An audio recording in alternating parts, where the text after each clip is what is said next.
just a little bit. Not a lot, baby girl, just a little bit. We can head to the crib in a little bit. I can show you how.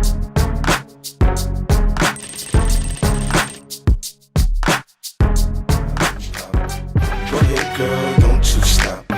Keep going till you hit the spot. Whoa. But before we find out if Linus can actually get away from this, let's analyze another hand where he gets involved into a big pot, more than 200 big blinds deep. Okay, so we have the following setup. We have two tabs open. In the first tab, we're gonna select the right preflop ranges. For this one, the closest that we find is 200 big blinds, chip EV, so no rake. Research, 2x open. Under the gun opens, Linus 3 bets to 7 from the cutoff. Under the gun, 3 bets to 28. So that kind of perfectly matches their sizings. We can see here that nines is actually mixing folds. Linus calls, but that's okay.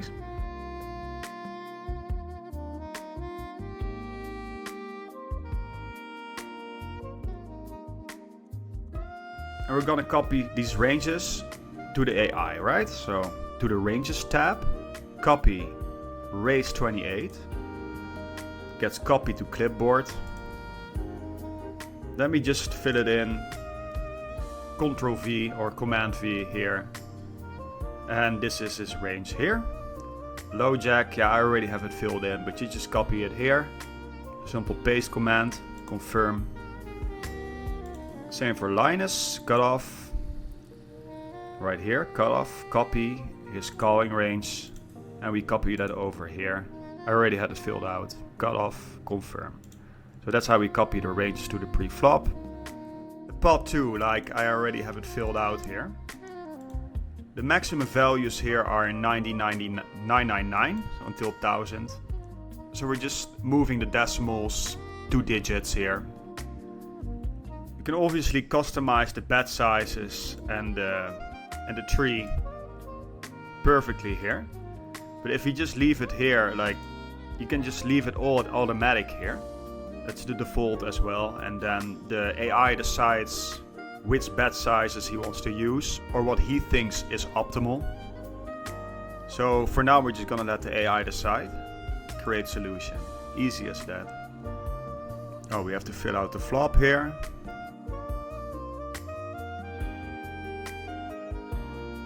It only takes a few seconds. It's really amazing how fast the inference is with this AI.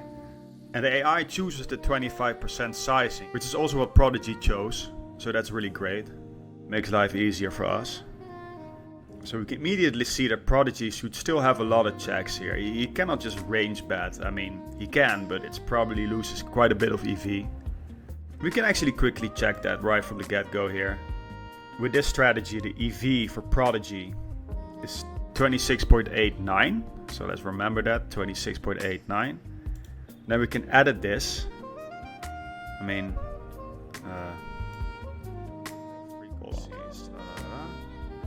so that's how we do that with the node locking feature. Yeah. So let's say we node lock him, you know, betting range here for 25%. Lock all and continue. His EV earlier was 26.89, and now it's 26.31. That's an EV difference of 0.58. So if we move back the 2 digits, that becomes $58. So betting range here would lose him $58 compared to the actual GTO strategy. And that's definitely significant enough that he doesn't want to range bet there. Nice, okay. Yeah, so he should definitely check a bunch here. He should be quite wary of Linus's range here. You can see here the green line is Linus here, and we can see he actually has a slight nut advantage here. This is best hand, good hands, but let's go to actual hands. And we can see here that Linus has a pretty significant set advantage here. And that's mainly, I think, what Prodigy should be wary of and why he cannot bet range pretty much. If we go back to the pre-flop ranges, we can see that right here. This is Linus's calling range to the 4-bet, right? He's actually not 4-betting kings quite a lot. He's calling them quite a lot. And then queens, almost pure calling. He still has aces, a lot of ace kings, but mainly these sets. Right, because Prodigy, deep as he is, like he isn't really 4-betting queens at all, and not even kings purely, you know? So this kind of preflop dynamic causes Linus to have this set advantage, which is what Prodigy should be very wary of. And that is why he can only bet small and has to also check a lot. So yeah, he bets the 25%. And Linus calls with the 9s. It's interesting, we can see 9s here actually indifferent here. Right, the EV is hovering around 0 for all 3 actions. He's mostly calling, but he can raise or fold as well. So that's pretty interesting. He chose to call, which is the highest frequency action. Jack of diamonds hits the turn. And so Prodigy should actually check range here. Let's go quickly to the ranges tab. We can see that Linus now really has a clear range advantage.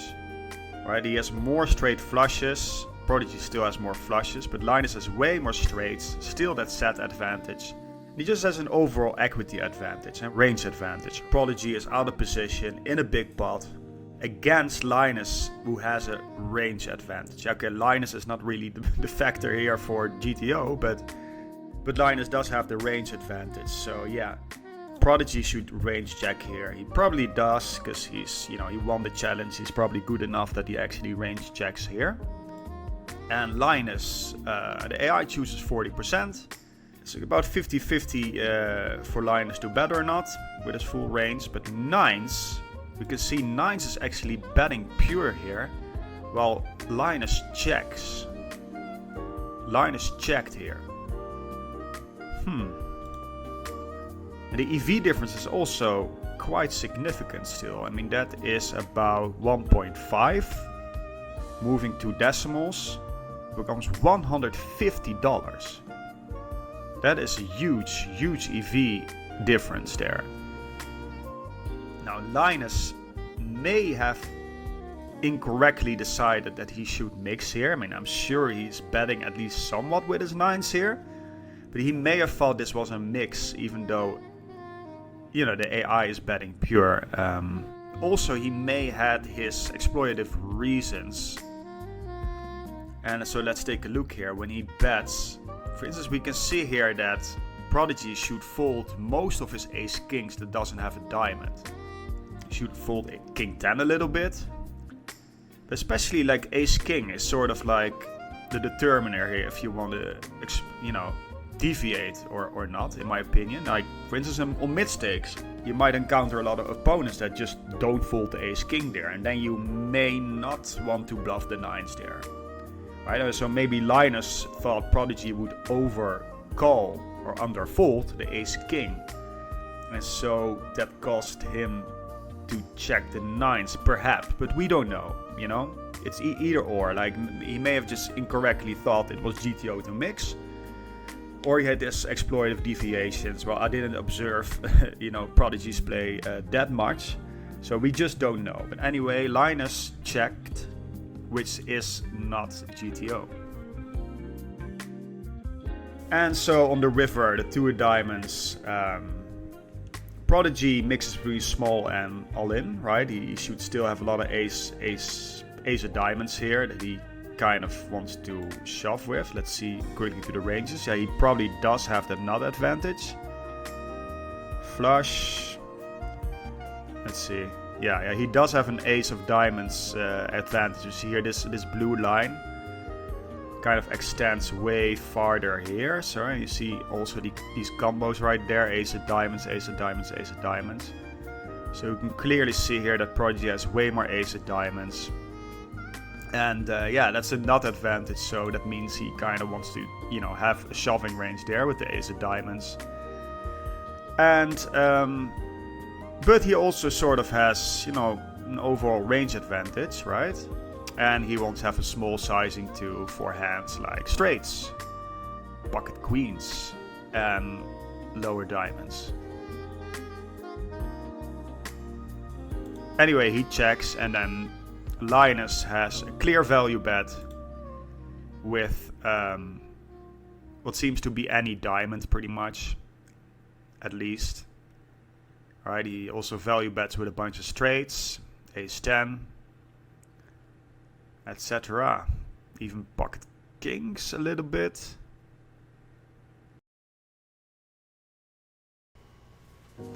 Now on to the cooler hand. Let's just first watch the hand and then analyze it.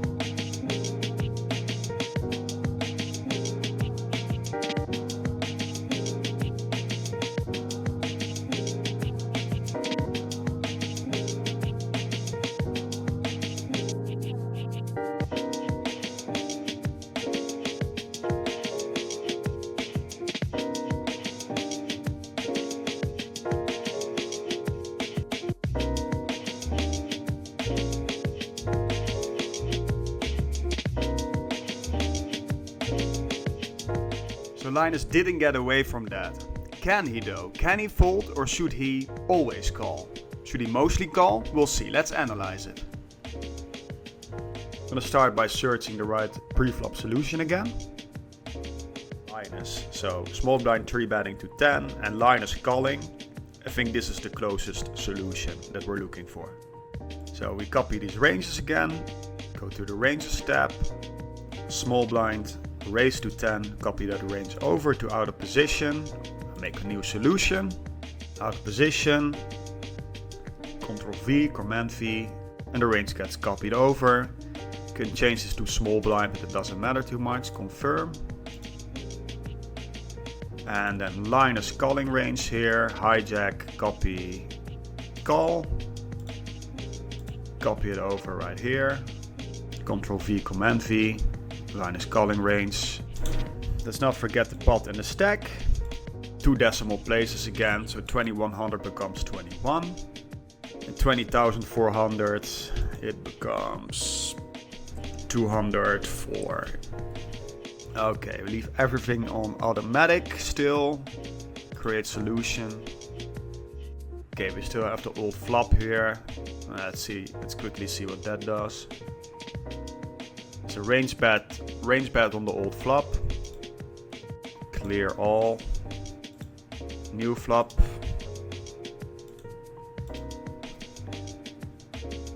And it's a near range bet on this flop. Solver chooses 25% again. That's also what absolute top up chose, so that's great. It's a near range bet. And Linus should call any queens. So let's just move to the turn. 8 of diamonds. Okay, the AI chooses 40%. And I believe absolute top up actually bet 33%. So we're gonna change this to 33%. And so that should change things a little bit. But let's look at his combo and we can see that King Jack of clubs is actually pure checking. With a pretty significant EV difference. 0.38. With 2 decimals that becomes $38. Right, so in GTO he would sort of lose $38 barreling here. And he did barrel with his combo. So yeah, he either, same as Linus earlier, like he either incorrectly thought that this was a barrel at least some of the time, or he made some sort of deviation against Linus. We don't know. But what's clear is that he should have a pretty large checking range. Again, he should be quite wary of Linus' range here. We can see that even though he has a small range advantage, he's just, I don't know, man, like he's just out of position, and yeah, things are just very, very close, so he cannot really bet that much. And he has just a lot of hands that don't need the protection, you know, like it's sort of like these jacks to kings sort of like are sort of like intuitive checks. He has some weak aces, he's, I don't know, 10x, a lot of hands just, you know, don't really love betting here. Ranges are very close. Linus actually has a straight advantage, 2 pair advantage, top pair advantage. it's just pretty close here in the higher region still. I don't know. He just has a lot of checks. King Jack should check. King Jack of clubs should check. King Queen, however, is allowed to barrel with all combos. Now, Queen Jack has the double gut shot, so it just has more equity. But why would King Queen bet more than King Jack, right? Why does King Queen of clubs bet sometimes and King Jack of clubs is not really allowed to bet? Let's take a look. When he bets, it's not per se that King Queen is blocking more of the calls like Ace Queen and Ace Jack. These are pretty equal, right? King Queen and King Jack are both blocking, Ace King and Kings. But the difference, of course, is Ace Queen and Ace Jack. There are no offsuit combinations for Linus. But Ace Queen and Ace Jack, that's not the reason why King Queen is barreling. Part of the reason seems to be Queens and Jacks here. That Jacks is folding a lot while Queens is still calling most of the time. That seems to be a pretty good reason for King Queen to barrel and not King Jack, right? Just unblocking the Jacks, that is a pretty large part of Linus's folding range. So yeah, Jacks it's pretty obvious why Jacks is folding more often than Queens. So yeah, that seems to be a pretty large part of the reason why King Queen of clubs is barreling while King Jack can't. Anyway, Absolute did barrel here. We don't know about his frequency, but it is not GTO to barrel there at all.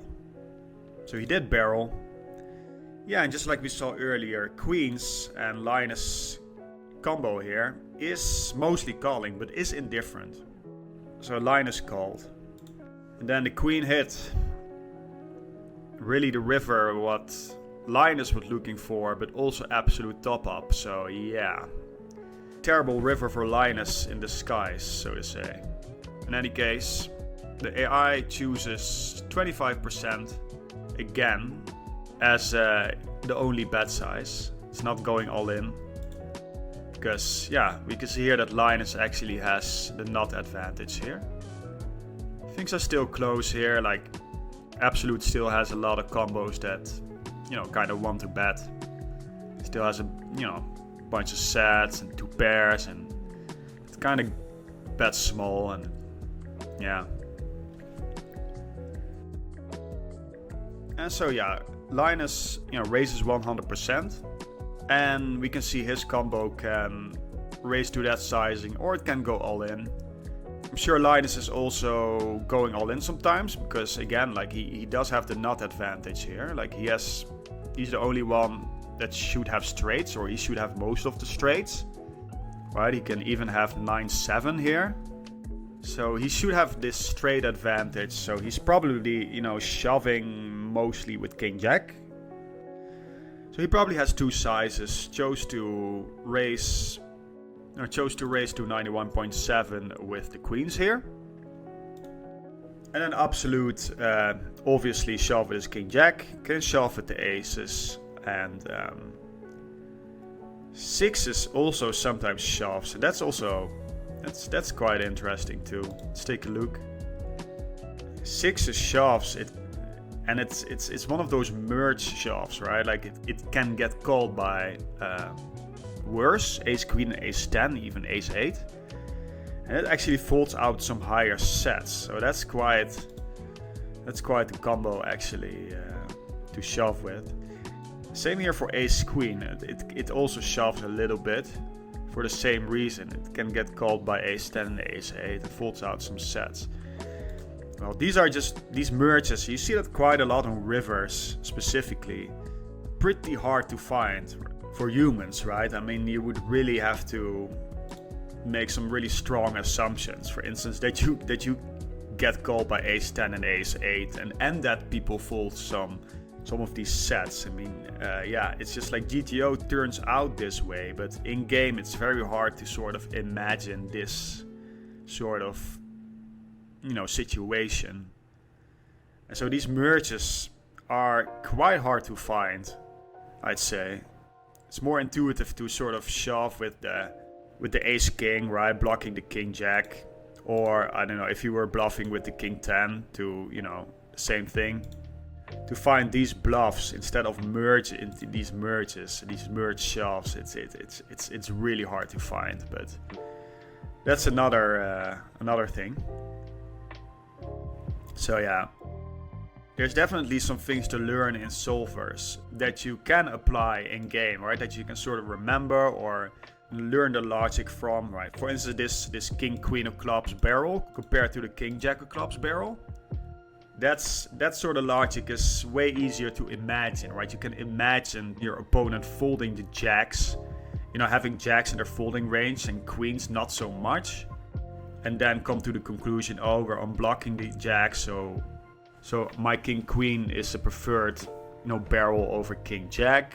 You know, we should be wary. You can sort of remember from your studies that you cannot, you know, barrel, that you have to be very selective with your barrels here, and then come to the conclusion that king queen is better than king jack. So you pure check your king jack of clubs, and this is something that seems to be, you know, learnable. This is something that you can, with enough study, you can come to the conclusion in game that you're not allowed to barrel the king jack but the king queen. That is still pretty advanced, still pretty hard to find, but it seems like this is something that's achievable.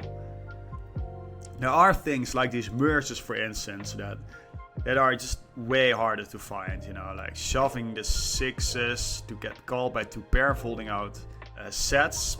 It's just pretty hard to imagine, it seems.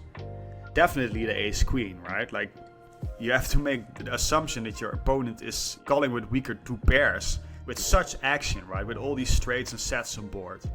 And to fold some sets. I mean, yeah, you can imagine he folds some sets, but this whole situation, it's just hard to imagine. Anyway, like, absolute shoves, and Linus actually has some folded with the queens. But he's mostly calling. Kind of just a huge cooler for Linus.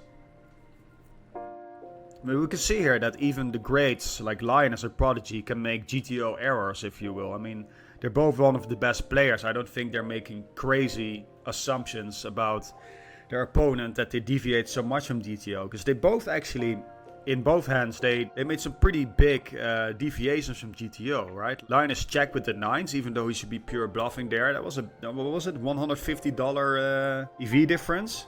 And this king jack from absolute top up, I mean, he may absolutely be over barreling here with, in general, and definitely with the king jack, right? He was also a pretty big EV error. So you can see, like, even the best, like, they can definitely make some errors there.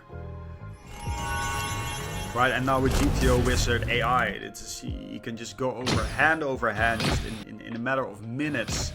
Basically go over all the hands you played in one session in a very short time span. Link in the description. You know, learn very, very quickly compared to, I don't know, Pio or other solves.